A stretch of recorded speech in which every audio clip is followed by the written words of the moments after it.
Hey there guys, today we're gonna have a fun, pretty sweet lesson about how to draw candy. All you're gonna need for today is some candy. I chose Skittles for mine. We got some colored pencils. You choose. Piece of paper. And of course our trusty pencil. And a little bit of creativity. I'll show you how to draw this candy, but also give you tips to draw pretty much any candy that you'd like to try to draw. So let's have at it. Let's start this sweet project. All right, so we have our candy here. I chose Skittles. And what we're gonna first do is, before we even lay our pencil to the paper, you wanna notice a few things. And this is true for drawing any piece of candy that you have. Whether it is Skittles, whether it's a Snickers bar, lollipop, insert your favorite candy here.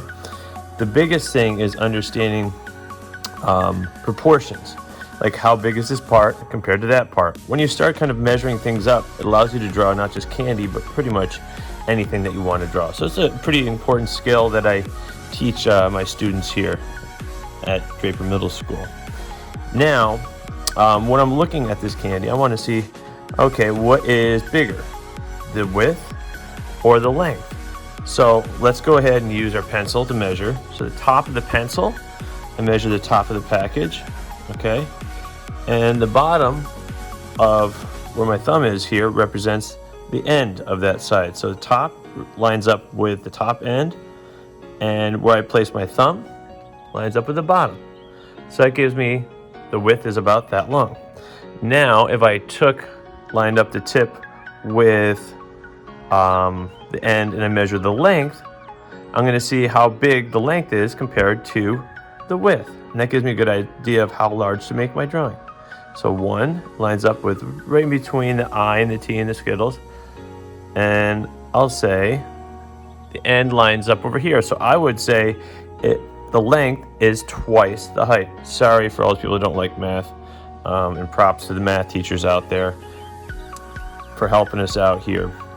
But this will help you. So now I know when I'm drawing my drawing, no matter how small or how big, that the width is half of the length, or the length is twice the width. So whatever you're measuring, like how big is the lollipop compared to the stick, right? How big is the little wrapper compared to the lollipop? And you're looking at all of these relationships. It's called sighting. You can also kind of just go like this too, and slide your thumb up or down. So if you're drawing something from life, sighting is what you're doing. It's measuring objects drawn from life using your pencil, okay? Or something like that, like a marker is fine. So now what I'm going to do, you could even kind of mark off, if you wanted to, just kind of mark on the paper where your candy is, but we're not tracing here. So I'm going to have this right here. I kind of intentionally crinkled my candy. And what I'm going to do here is I'm just going to start drawing. And I'm going to note little inconsistencies here where it goes in, then it comes back out. Also, I'll add some of that detail in later here, but it's got some of those kind of crimped cut edge right there. Notice where it indents here. So this part we're going to kind of speed up a little bit, but just notice it's not a perfect rectangle right now, so your drawing shouldn't be. And remember how big our candy is. All right, this will speed up a little bit.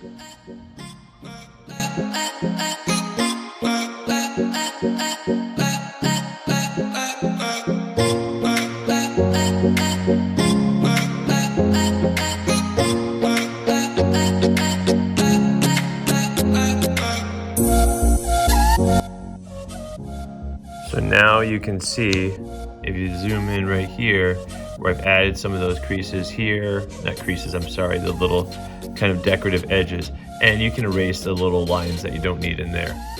And now the next part we're going to worry about is drawing in our word. Now, if you have trouble drawing a word with block letters, then what you need to do is just kind of like, you take a little scrap sheet of paper. I recommend using this method.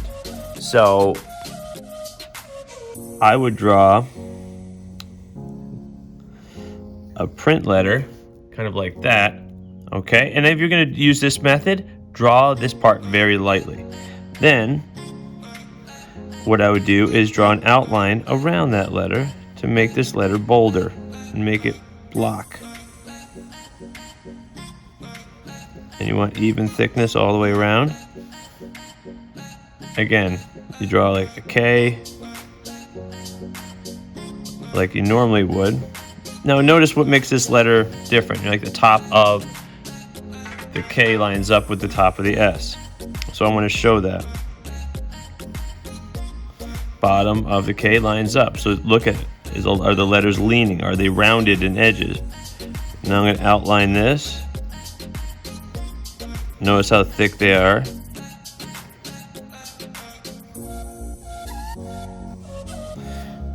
But that is how you draw most print letter, to turn print letters into block letters. So I'm going to show how to do that. I'll be right back.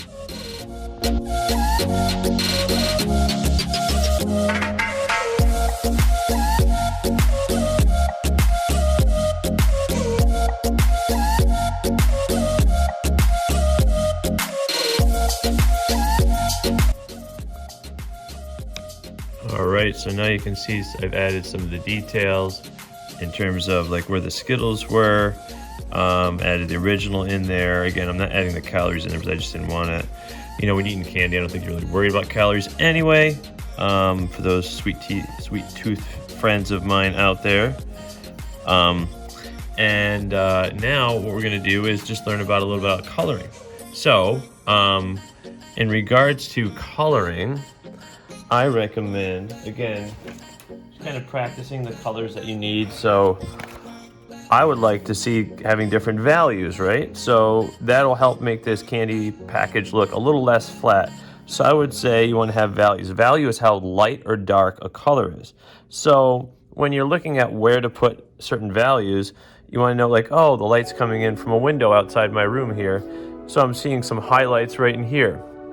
Or the package is bent. The part that's closer to the light will be brighter. The part of the package that's further away will be darker. The part, like inside of the creases in here is going to be darker. Where it's folded over there. So you want to know where the dark are and where the lighter spots are, and then you can gradually blend them. So with the red I'm going to use here, again, you may find some spots that may be a little bit more orangish red. So try to blend colors when possible too. So I would say you want to have at least a really, really light. It may even be purely white, but that's really, really light, okay? So I'm just practicing here. And then you want to get like a medium. You gradually press a little bit darker still. I would say 3 to 5 is what I recommend. You could have more. But you need to be able to see a difference between each one of these, as you can see here. If you have 5 values or more, your drawing is going to be very tight. Light, medium, light, medium, dark, and dark. You can also blend a little bit of black and other colors with it to get the exact color that you need. And, like with the Skittles, in different areas, I want to make it look 3D if you can in a small area. I didn't draw the S on there because I'm going to try to leave the S white using the color. But take your time, focus on one color at a time. This part's going to be quick, and then I'll show you the finishing touch. Oh, one thing I forgot to mention is you can also blend colors together. So say I want to take the red and the orange together, play around with it. Add red down first, then put orange over the top of it. And you notice it's a slightly different color. Now what if I did orange, put orange down first and red over the top of it? Same colors, but sometimes it may yield different results. Or it may be the same, you tell me. Orange down first, red on top, red down first, orange on top. So play around with blending colors as well as values.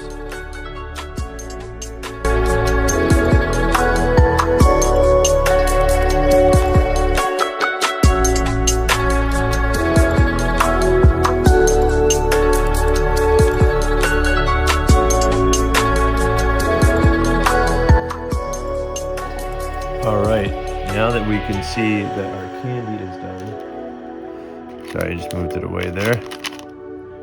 What we're going to do is I'm going to not give much of a demo on this part, but I'm going to give you a choice of two options for the background. One, you could choose a word, draw it really cool. I chose sweet. I chose an adjective that described my candy. You could put sour, tart, whatever, just an adjective, and then kind of draw it in a fun way like I did here. Or option two would be to kind of make like a burst of rays coming out from the center of it, with the center of it being the candy. And I would choose a color that complements the candy. So red, complement is green. If you had purple candy, you could choose yellow, but don't choose the same color that for the ray you used for the candy, because that will blend in. So I'm just going to add those to this finished candy here, and I'm going to not give much of a demo. I'd recommend using a ruler and make the lines be narrow as it's closer to the candy. As they come further out, they'll widen, and that's the general concept. So have fun. I'm just going to go speeding through this section.